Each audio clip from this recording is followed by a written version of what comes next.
যে সকল মহান ব্যক্তি উনাদের মাধ্যমে দিন ইসলাম টিকে থাকবেন, উনাদের মাধ্যমে একজন হচ্ছেন হজরত খাজা সাহেব গরিবে নেওয়াজ হাবিবুল্লাহ রহমতুল্লাহ আলাইহি। তিনি প্রিয় রসুল হাবিবুল্লাহ সাল্লাহ সাল্লাম উনার জীবন বিধান দিন ইসলাম যাদের ওসিলায় কিয়ামত পর্যন্ত থাকবেন তারা হচ্ছেন আউলে কেরাম রহমতুল্লাহ আলাইহি। মানে উনাদের মধ্যে অন্যতম হচ্ছেন গরিবে নেওয়াজ খাজা সাহেব। কিন্তু আফসোস মুসলমানরা হজরত খাজা সাহেব রহমতুল্লাহ আলাইহি উনার জীবনী মুবারক জানেই না, আলোচনাও করে না। ইতিহাস সাক্ষী, ভারতে যখন হিন্দুরা পূজায় লিপ্ত ছিল তখন সেখানে তিনি গিয়ে উনার ওসিলা 1 কোটিরও বেধর্মী উনার হাতে মুসলমান হয়েছে। কাজেই খাজা সাহেব রহমতুল্লাহ আলাইহি উনার জীবনে মুবারক জানা সমস্ত মুসলমানের জন্যই ফরজ।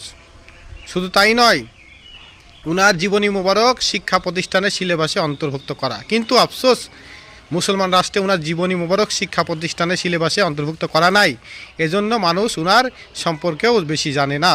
কিন্তু মুসলমানের জন্য দায়িত্ব কর্তব্য হলো উনার জীবনী মুবারক আলোচনা করা এবং জানা এবং শিক্ষা প্রতিষ্ঠানে উনার জীবনী মুবারক অন্তর্ভুক্ত করা। আমিন।